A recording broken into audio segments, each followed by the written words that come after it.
but I think God is universal. The foundations, according to me, are getting destroyed.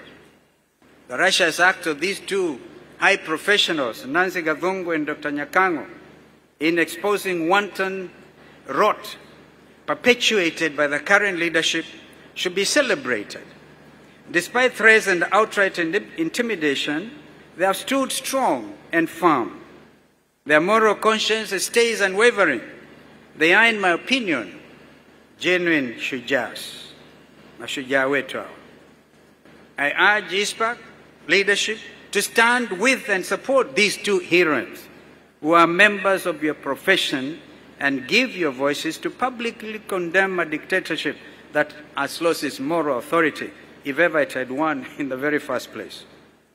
Pillar number 3, civic awakening and youth engagement.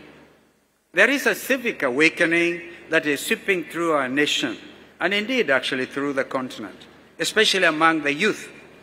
The events of June 25th last year, what I call J25, marked a turning point in our national consciousness. When young Kenyans took to the streets across Kenya in droves, they were not just protesting against the punitive finance bill 2024, armed with a bottle of water, our national flag, and their mobile phones. They were reclaiming their role in shaping the future of their nation. I find myself even thinking about what this means for Kenya's business community. These young adults, some of whom are your own students, or indeed your own children, are calling us to answer a basic question. What shall we bequeath to the next generation as professionals? As professionals, you do hold a special place in society. You have specialized knowledge that comes with both power and responsibility. How you choose to use this knowledge will determine whether you are seen as defenders of the status quo or defenders of change. Young people in Kenya are paying attention. They are wondering how professionals who understand the complexity of public finance can remain silent when public money is being stolen. They are wondering why experts who see unsustainable policies speak out only when a crisis has developed. I'm a firm believer in mentorship. It is important to guide young professionals, not just in the technical aspects of their job, but also in the domain of ethical leadership. Let us create forums for deep discussions between generations in organizations. A nation that cannot mobilize the talent and idealism of its youth is one that risks falling behind.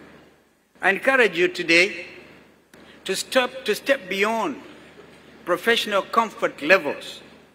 Meet with policymakers, not as technical experts, but as defenders of economic justice.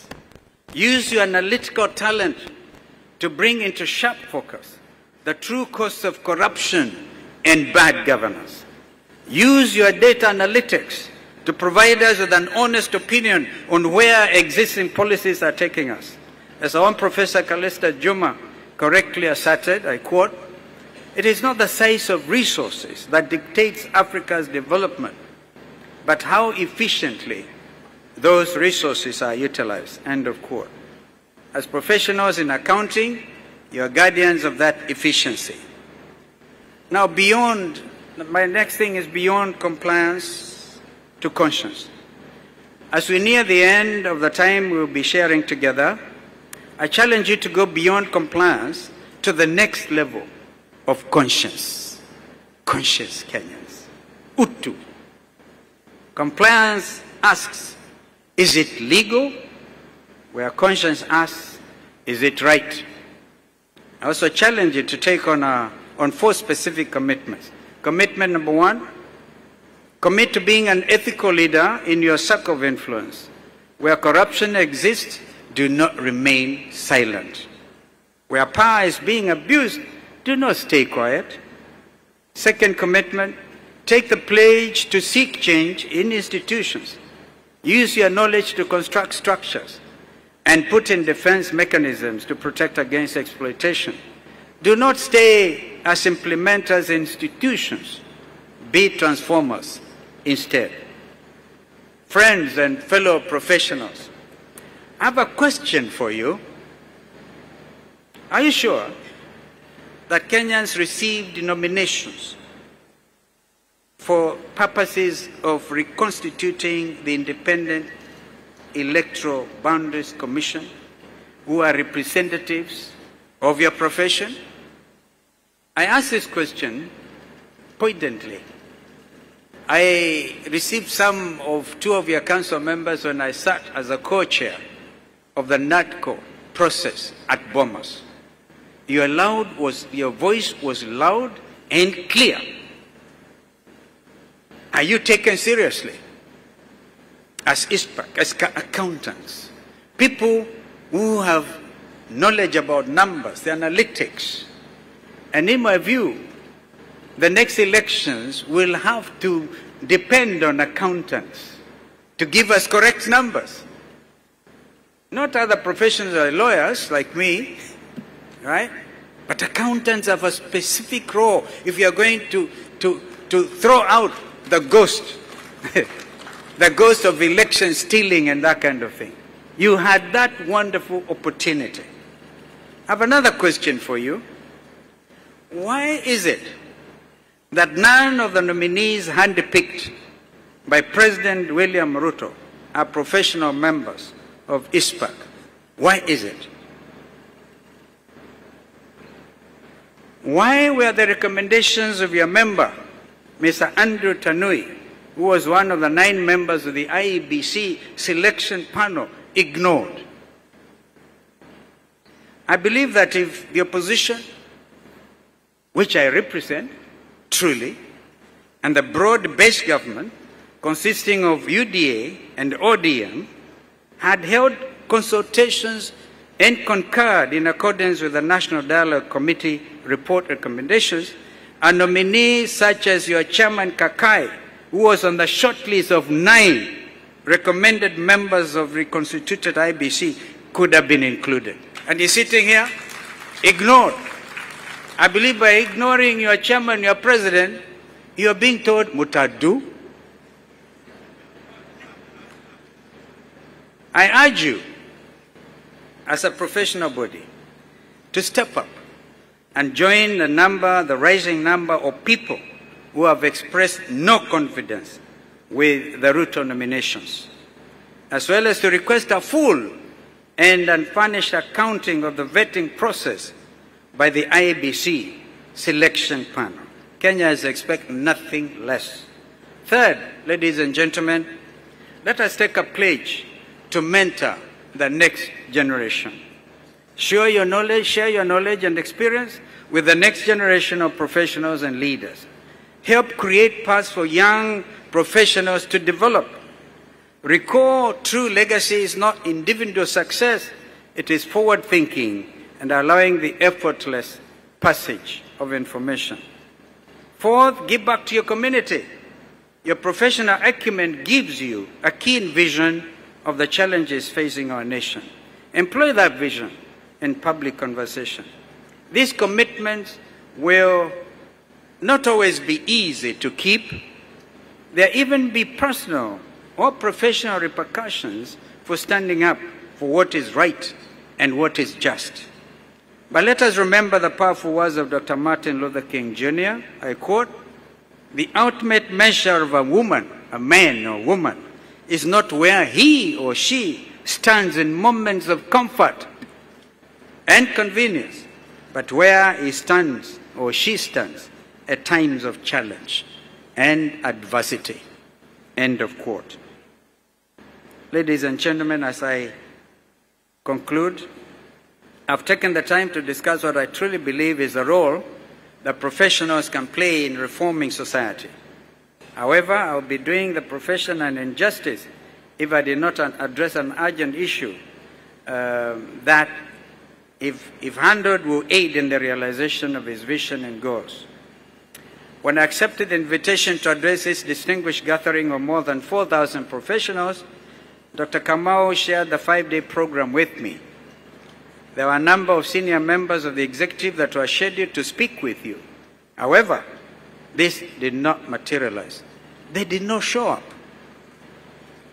They failed to honor their invitations and send junior staff in their stead. I know that junior staff sometimes do an excellent job. But look at this decor, the seriousness of this forum. If Prime Minister Raila Odinga made it here, and he proclaimed he's still not in government, I doubt that, others should have taken leadership, showed leadership. They failed to honor the invitations for persons or reasons they believe were valid.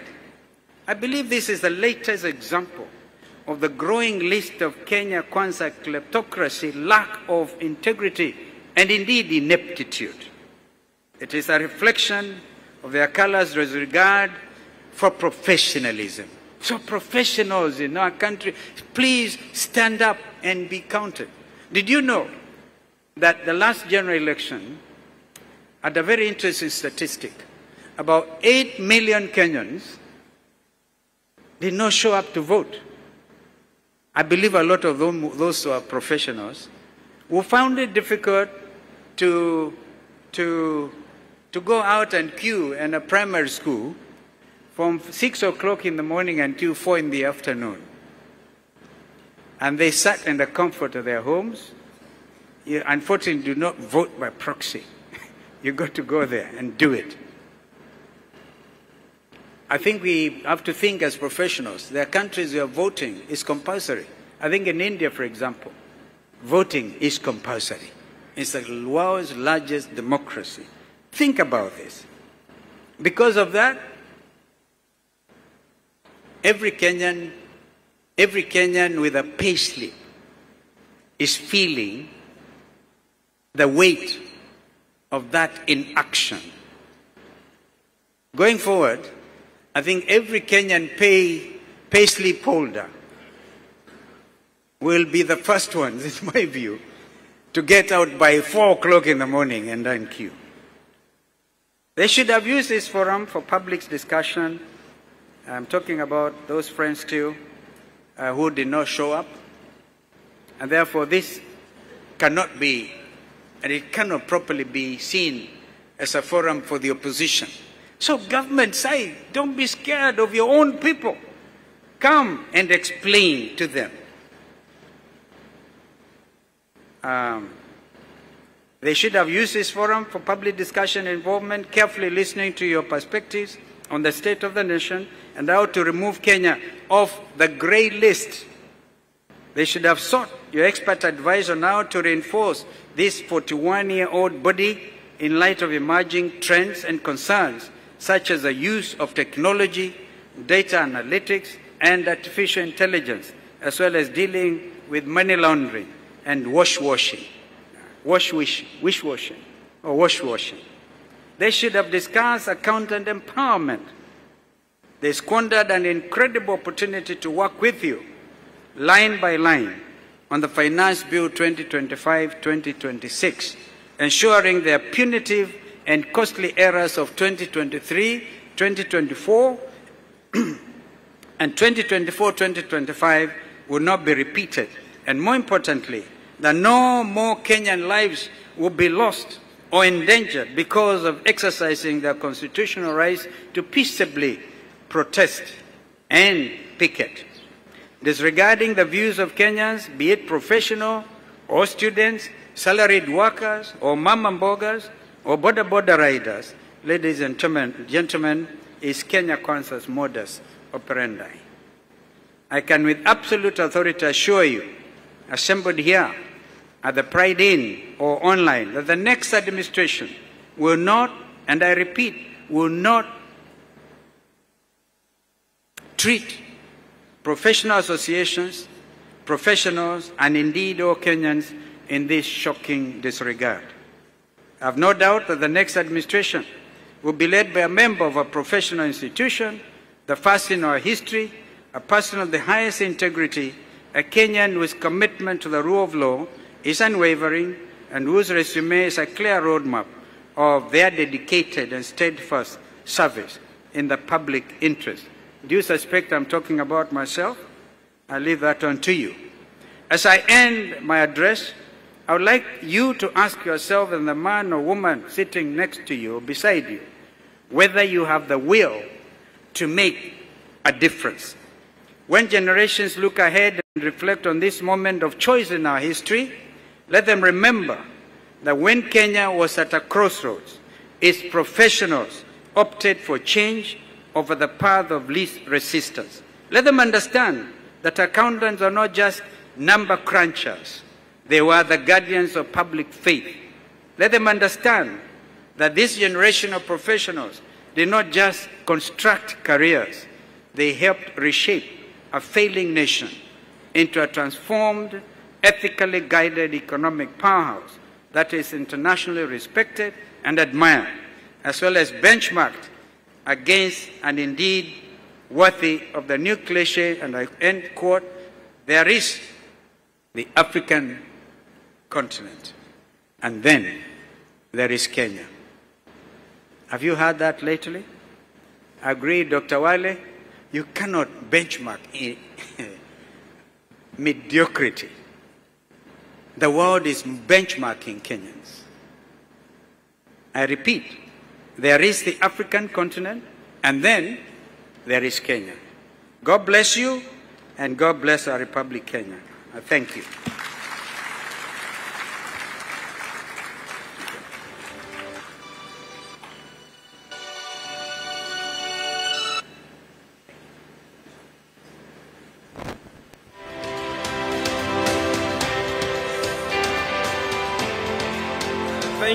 Thank you very much, Your Excellency, the 10th Vice President of Kenya.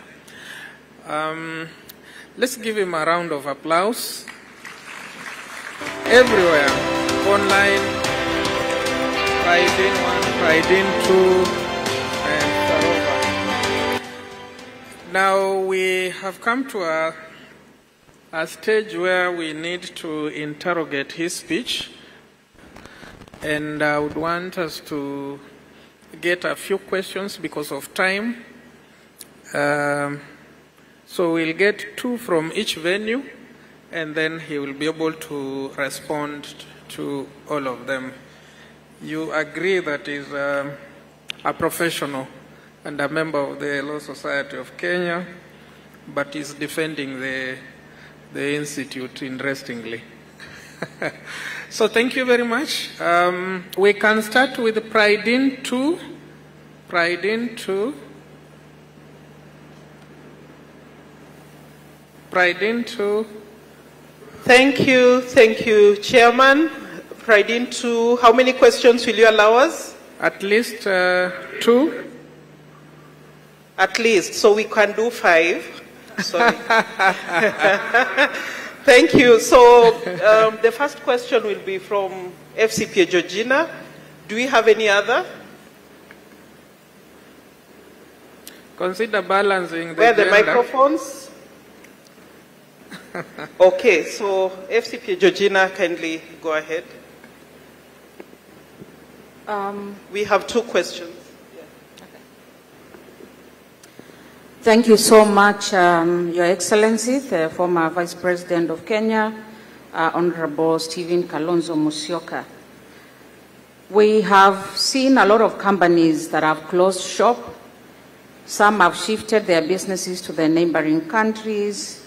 SMEs are closing down, sinking down with debt. And all this has culminated into what is beyond employment and now gone to negative social practices.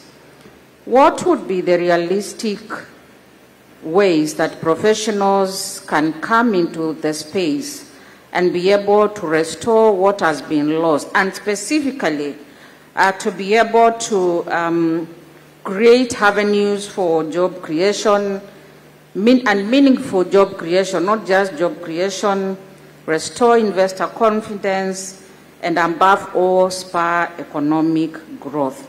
Thank you. Thank you very much, FCPA Georgina. We have another question from Pride in 2. Go ahead, sir. Thank you very much, Mr. Richard Pasitau, CPA. My question to His Excellency Kalonzo Musyoka, the chairman of Wiper Party, was the issue of Finance Bill 2025. Because we had 2024, which brought a lot of uproar, and then we had a lot of issues, people being abducted, running on the streets. Now we have another one, 2025.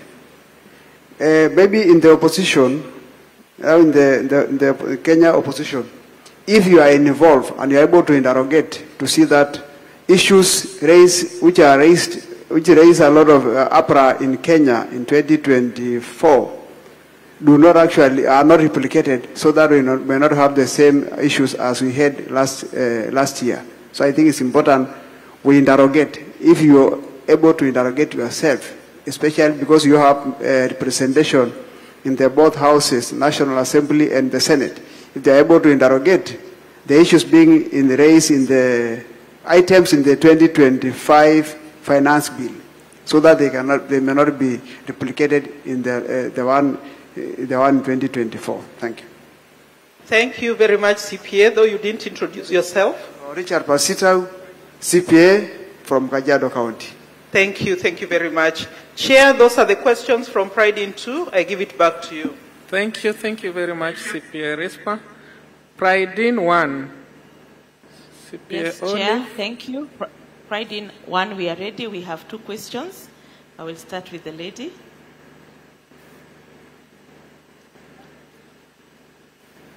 Put it close to you.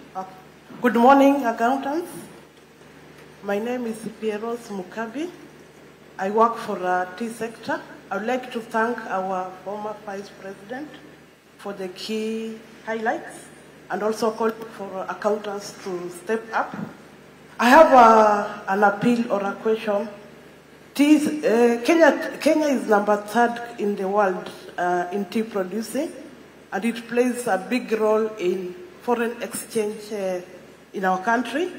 But at the moment, we are experiencing poor auction prices, and most of the factories are at the brink of closing, which will lead to loss of jobs and also poverty.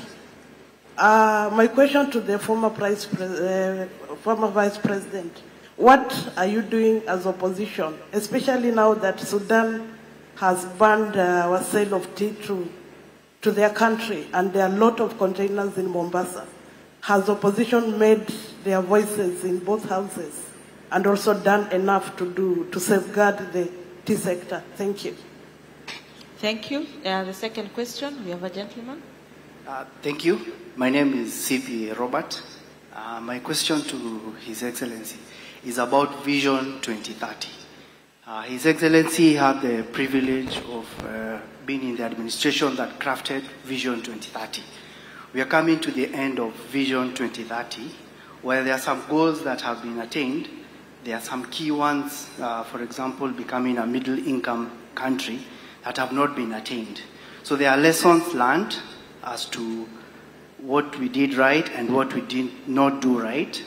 And just to tie to that, we are not really seeing what is beyond Vision 2030. Is there a Vision 2060? And as a candidate anchoring to form government in the next election, you will probably be operating outside Vision 2030. So it may be important for maybe His Excellency to clarify, the journey of Vision 2030 and the vision that the country holds beyond 2030, and the things that we can target, so that when our forefathers tell us South Korea, Singapore were at the same level with Kenya, we have a chance now to tell them that was the story up to 2030. Beyond 2030, we've probably caught up with them and even gone better. Thank you. Thank you, CPA Robert. Thank you, CPA Rose. Back to you, Chairman. Thank you. Virtually, Mwakazi, those appearing online. Right. There's a question here.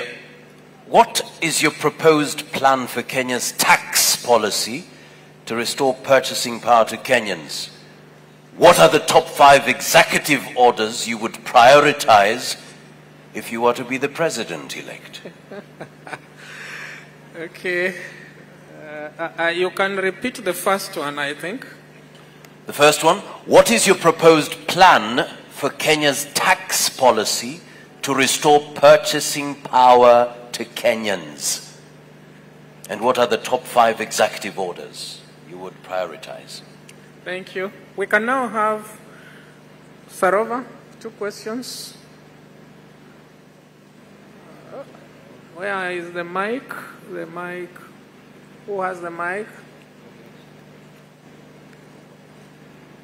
Proceed.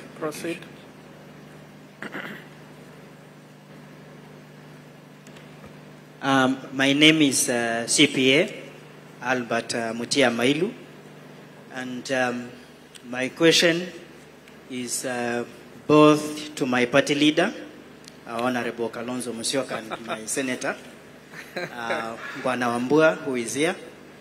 And what I'm wondering is, I'm not feeling both of you as the opposition, and when things are not working well in Kenya, and when we are talking about 2027, I'm seeing the coalition you are trying to form is with the people who are already tainted. Are we really on the right direction? Thank you. Okay. Another mic is there? Yeah. My name is Patrick Washira. I have one comment and a question to His Excellency Dr. S.K. Musyoka. One is that for the last 5 or so elections, because every year we have upwards of 60–70% new registrators. But the problem that ails Kenya remain. So what ails Kenya? What as voters do we need to do? Number 2, in your position, esteemed position as alternative leadership of this country, is a call and request that you help us to elevate the level of debate. Currently, we are all engaged in a conversation about NGCDF, about GAF, about Senate Oversight Fund, but nobody is talking about whether there is a prudent utilization of those funds. We are talking about should they go to the devolved government, should they go to the central government, but nobody is talking about making sure wherever the funds are, they need to be utilized properly. Number 3, touching on audit, which is where most of... Limit the questions we have. Okay, thank you. Let's have a lady. Those are 2 gentlemen. Yeah. Quickly. Yes.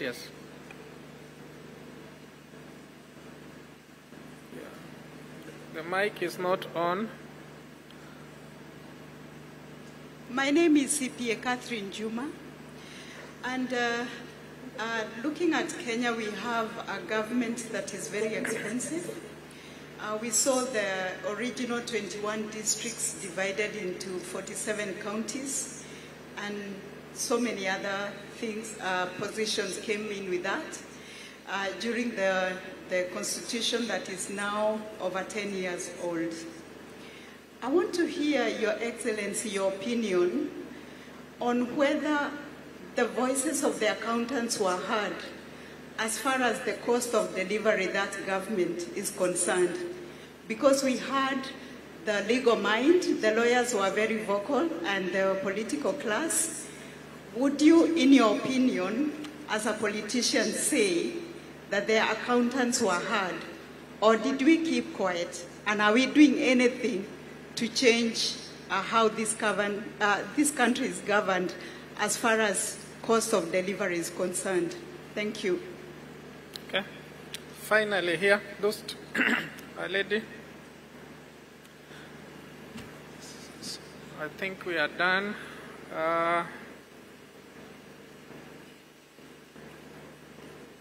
No, there's a lady here because we had 2 gentlemen. And shoot your questions straight. Yeah. Good morning, everybody. Thank you, Your Excellency, for your presentation. Mine is to ask you about public debt. This has been a widespread concern, and as a Kenyan, as I read about the growing public debt, even with the local borrowing and the interest rates, it is something that is it needs to be addressed. So how would you intend to balance that out? Thank you. Thank you very much. Your Excellency? Chair. Is another question? No, we can. Yes, Chairman. Pride in one, we are requesting to be allowed one more question, if that is okay. Maybe you can respond to these ones first, just in case there will be one or two, but let him respond. Probably in the process of responding, he might respond to that one. Okay, thank you. Thank you, Chairman.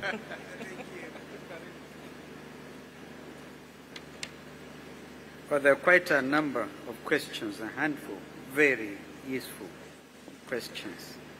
I'll start with Georgina. In fact, Georgina, along with another council member, appeared before our NADCO team at Bomas. I remember that name very well. I suspect, like the incoming president, she's from my part of the world. But that is not relevant now. What is important is the question she has put forward.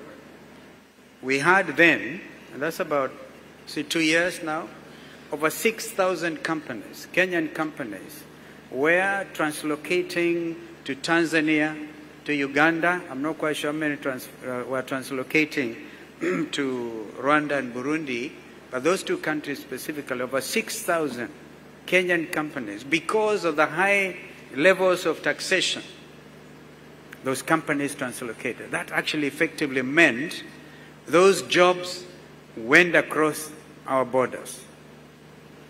And Catherine Juma, you would agree with me that losing any job is actually being ineffective cost-wise.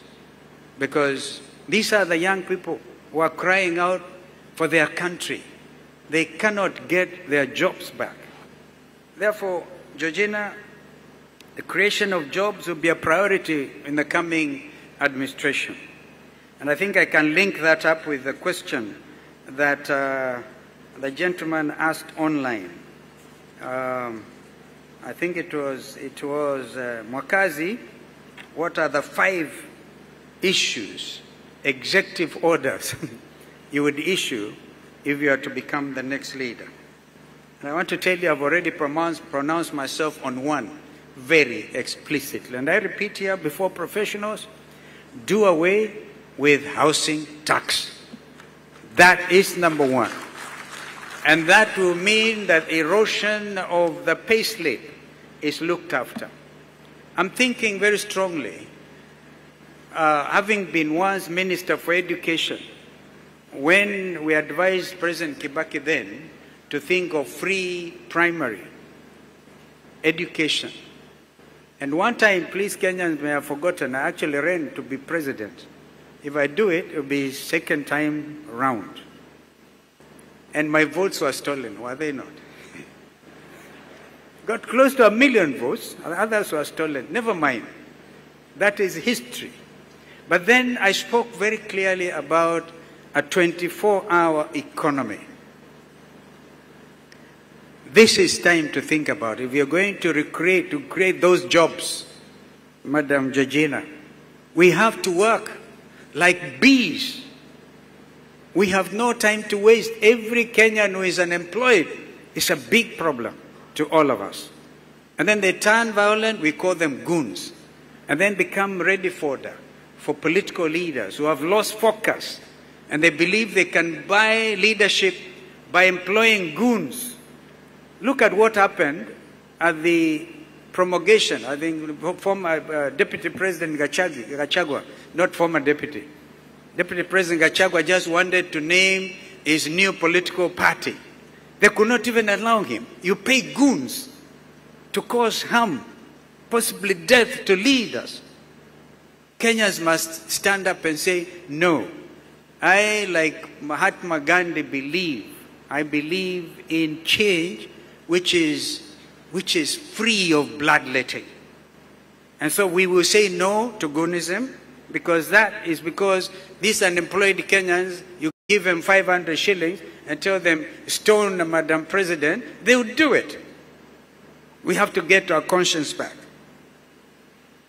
But free education should be taken a notch higher. Whether or not it will be my executive order number 2, will await the input of the professionals, Catherine Juma. But we can do free primary education, free secondary education in our public schools, and even free university education. If we stop the stealing, there will be free university education, because every Kenyan is entitled to the highest quality of life. Vision 2030, some friend talked about Vision 2030.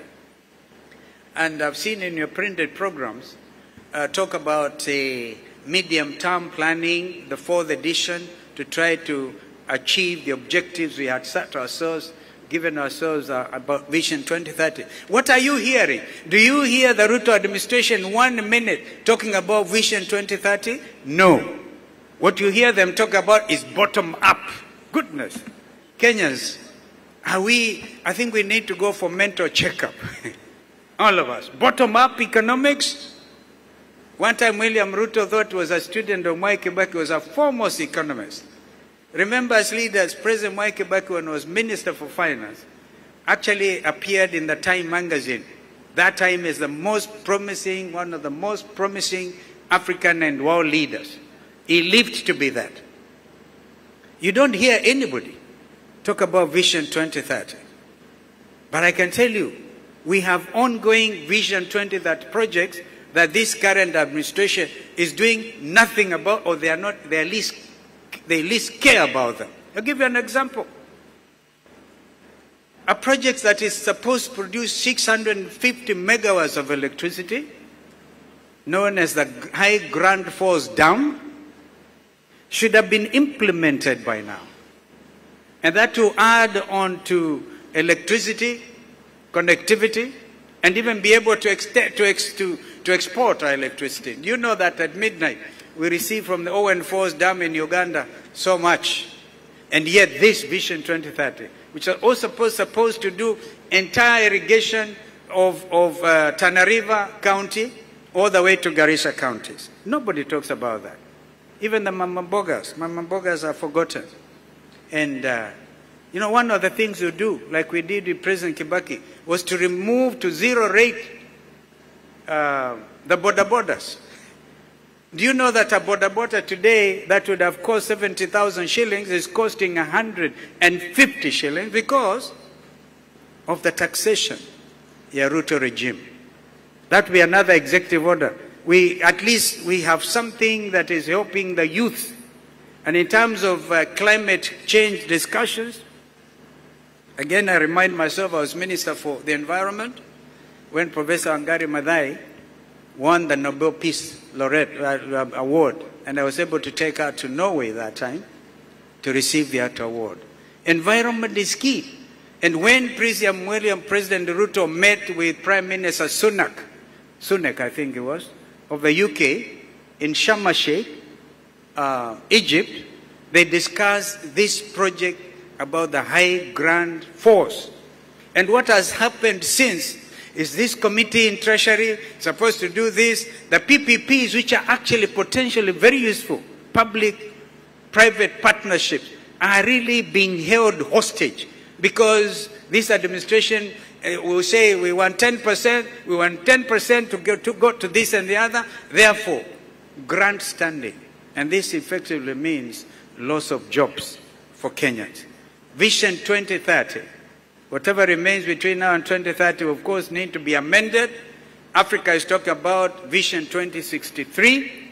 I believe myself, even as professionals, we take out our gloves, and decide for once we are getting out of our comfort zones and stop corruption. I talked about you signing documents that sell out your conscience and your country. If we do that, we stop Ruto and his team from mismanaging this economy, we will be able to do stuff between now and 2030 and prepare for the next medium-term plan. These opportunities that the top advisors in the Ruto administration, including CS Bandi, should have been here to talk about. But we will issue very clear instructions. I am very passionate about free education for all citizens. And we will fund that free education when we stop the stealing. I also want to say that number 4, number 3, number 5, Mr. Mwakazi, await further instructions. I will be able to talk to you about those as we go on. Now, somebody talked about Kenyans who are tainted, and that gentleman must be from Kitui County. Senator, talk to your elector, and let me tell him, now I'm talking like a professional lawyer. No person shall be condemned unheard. So don't out there stout there say, yeah, tainted. What business do you have with so and so? If there are angels in this room, please put up your hands. But there can be policies that draw the line.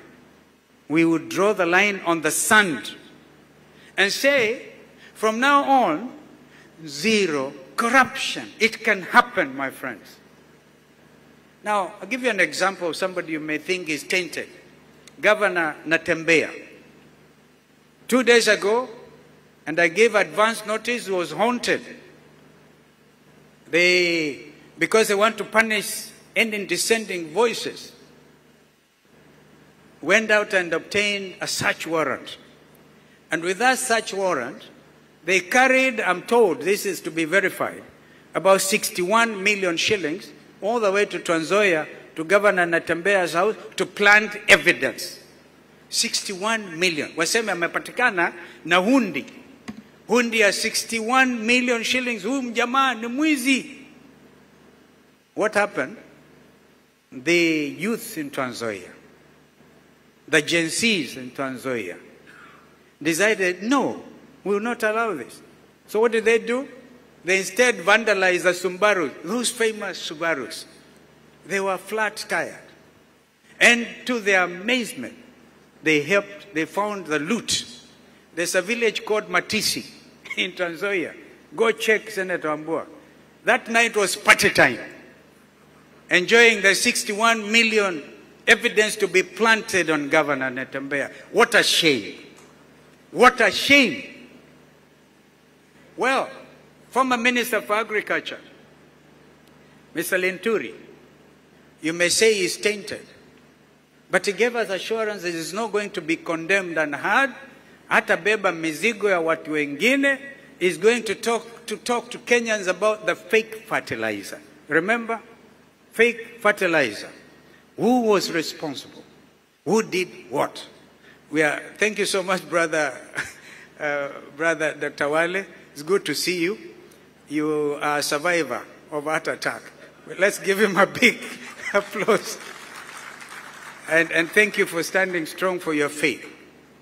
So again, Senator Linturi and former Governor, Minister for Agriculture, Kenyans are waiting to know the truth. Although biblically the truth is Jesus Christ. And Kenyan leaders keep on saying, you shall know the truth, and the truth shall set you free. Kenyans want to know the truth about Mbolea Feki. And then you see, kumbe the big boys, the bigger boys, were the ones involved. So don't judge people on the face value. Listen to their story. And even the Dao are the ignorant. I like the words of the Desiderata. The Dao and the ignorant, they too have their story. But every person must be subject to the same treatment under the law. So I talked about Vision 2030 and Rose Mukavi.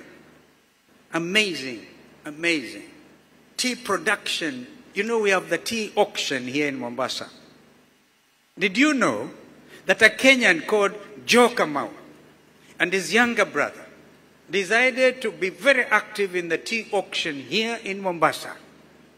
And they had created an extra 300 jobs for young Kenyans here in Mombasa. What happened to Joe Kamau over Christmas?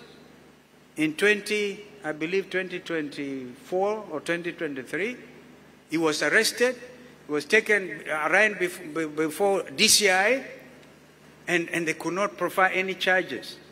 They actually wanted to say money laundering, our professionals, money laundering. They found nothing. This young man was doing value addition to Kenyan tea. Do you know now, as a result of compromising stand by Kenya Tea Development Authority, KTDA, our friends from Rwanda, congratulations. The tea from Rwanda has overtaken the tea from Kenya in terms of quality, because they also bring their tea from Rwanda, Uganda, here in Mombasa for the auction. Those 300 jobs were lost. Joe Kamau translocated to Dubai, given all the welcome. This is a Kenyan, example of a Kenyan entrepreneur who wants to make a difference, to create those jobs, and they get frustrated. Therefore, Rose, we will do quite a bit to just, again, get rid of corruption from KTDA and wherever. Well, you asked me a question that's very, very critical at this time. I know General Buhuran, the leader in Sudan. You know, after South Sudan became independent, they kept the names the Republic of South Sudan, headquartered, capital Juba, and Khartoum, the headquarters of Khartoum, now translocated because of the hostilities between RSF and the army. I think they moved to Port Sudan, and even there they are getting attacked under drones. And you heard General Buran say, because of William Ruto's support to RSF, these are the original Janjaweeds from Darfur. People wanted for crimes against humanity, killing the black community. But they come here, we give them red carpet treatment. And instead of now working to bring the factions together, we have taken sides. Professionals, did you know that gold from Darfur is flown into JKI and then flown on to Dubai, treated under the rules of origin as Kenyan gold? And that probably is funding the war effort in the Sudan. So, if I got opportunity, I'll look for General Buran and tell him, please don't punish the Kenyan farmers, because I think the biggest exporter, consumer of our tea is Iran, then Pakistan, and of course Sudan. Wanakula ile kawa tungu, tea, black tea. And people are sitting here supervising corruption. How will this economy ever grow? So I still maintain that it is possible to get rid of corruption, and this economy will grow like where Kibaki and I left it. We are later joined by Prime Minister Raila Odinga. And Kenyans will remember, that is the time when our GDP growth actually hit 7%. Now I want to conclude. I hope I've tried to respond. I would want to get professional advice from you. I've always dreamed of Dubai in Kenya, not necessarily Dubai. And Mombasa can be a free port. That's how we will now incrementally, we will grow this economy exponentially. This economy will take off. But because of corruption, I'll give you another example. President Paul Kagame decided to give 49% shares to Qatar Airways. Qatar Airways had come wanting to do the same with Kenya Airways, but you show our 10%, our 20%. So Qatar migrated to Kigali. Kigali is about to launch one of the best international airports in the African continent. JKIA supposed to be leased to Andani. corruption, Shah, she, and Dani. We must talk openly as Kenyans. So this is where we are, the state of a nation with regard to corruption.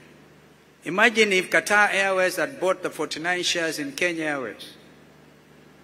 If I was William Ruto, I'd give him free advice because I think Kenya is in good standing with the Emirates.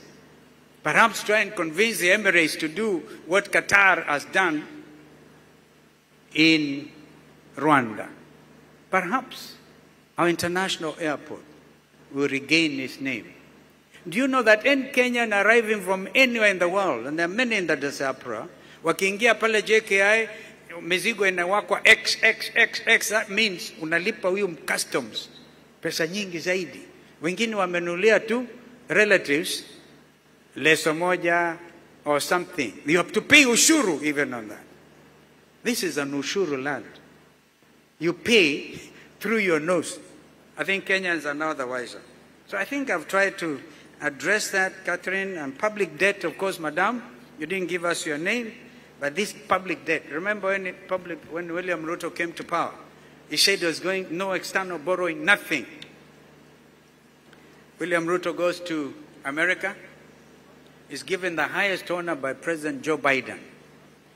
Kenya is made a non-NATO ally, which I openly objected to, because that's my forte. Our foreign policy orientation has always been that we are positively non-aligned. We are friends to all, because we are still young economy, and we want to grow. But you take sides now, you are put on the arm's length, because our Shabab and others, instead of hitting us like they hit us in 1998, remember Dar es Salaam and Nairobi bomb blast? They were hitting Americans, now they'll be hitting Kenyans, because we are aligned. Because of it, our men were taken to Haiti. There's a family in Kiambu still crying for the remains of their loved one. A thing which did not go under the UN Security Council arrangement. It was a deal cut between Kenya and the United States. But what does William Ruto do after that? Agenda item number 5, when a ranking Chinese delegation came to Kenya, and William Ruto said, please China, help Kenya become a member of BRICS. Now from being an aligned nation to a member of BRICS, these are serious matters. Of course, as a sovereign nation, it is our duty to accept, to join any bloc without let or hindrance. But don't play games with them. Be honest. The People's Republic of China has helped this economy significantly. And no country, including the United States, can do without China. This is why Donald Trump himself has had to discuss this tariff regime with the People's Republic. Nobody can, but be consistent. Go for non-active, non-alignment. I pity my brother, Wycliffe Musalia, fumbling and not knowing exactly what to do. So the public debt is still an issue. It is growing. I think it's now in trillions. If you use money to develop your economy, develop your infrastructure, do the right thing, minus corruption, nobody will really worry so much about public debt. But if we take over, President Xi Jinping, the leader of the People's Republic, I'm sure, will look favorably at those commitments that can help reduce our level of public debt. So I think I've tried to cover those things, and if there's one that is probably not dealt with, I think Finance Bill 2025, our friend from Kajiado, you know, that's why CS Badi should have come here and try to explain and get concurrence from this very authoritative forum. As I said in my statement, line by line approach with regard to the 2025 Finance Bill. But Kenyans are watching. Those things that were objected to by Gen Z's, a majority of Kenyans, are still been sneaked in. Been sneaked in. So if there's another clarion call, hashtag reject the bill, Kenyans have every reason to reject it. But before they do, please let them listen to you. I've tried to address all those issues, I think. I think it's Catherine Juma again on expensive government and cost of delivery, and whether the voice of the accountants was listened to. You see, if you don't stand up, Catherine, and get listened to, you can demand to be listened to. I gave you an example. Your own professional goes in to sit as a member of that selection panel for the IEBC reconstitution panel. He fights, I don't know how well he fought or he got compromised, I don't know. But the name of your own chairman, who should be schooled in numbers better than the lawyers, right, gets ignored. And you're sitting here very comfortably. I think that accountants, if you allow me, I can teach you to demonstrate. I was almost killed in 2023 with Raila and Eugene Wamala, my colleague, almost got killed in Mathare.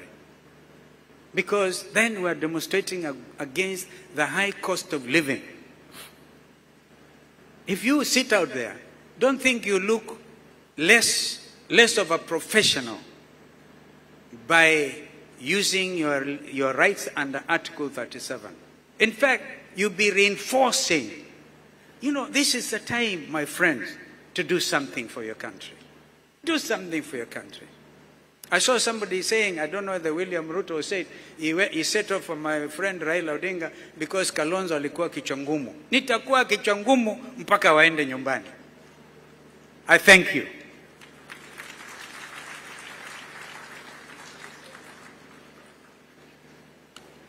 Thank you very much. You give a mic to a politician and he will answer many questions that are not asked after answering yours.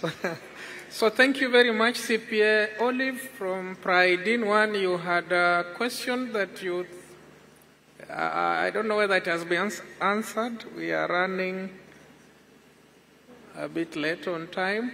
CPA Olive from Pride in One.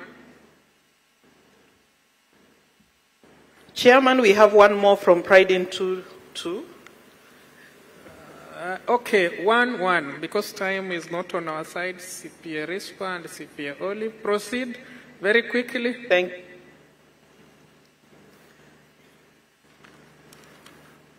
Pride in One, yes, our question is ready. Proceed, CPA Olive.